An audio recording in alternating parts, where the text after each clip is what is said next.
Bet you didn't know this. The QWERTY keyboard layout, ubiquitous today, has a surprising origin story rooted in the early days of typewriters.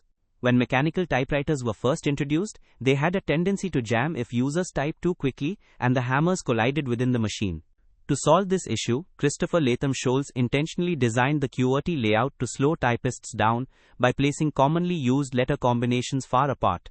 This arrangement forced typists to use both hands and reduce the speed at which they could type, preventing the typewriters from jamming and improving reliability. So what started as a workaround for a mechanical problem ended up becoming the standard keyboard layout we use today on our computers and smartphones.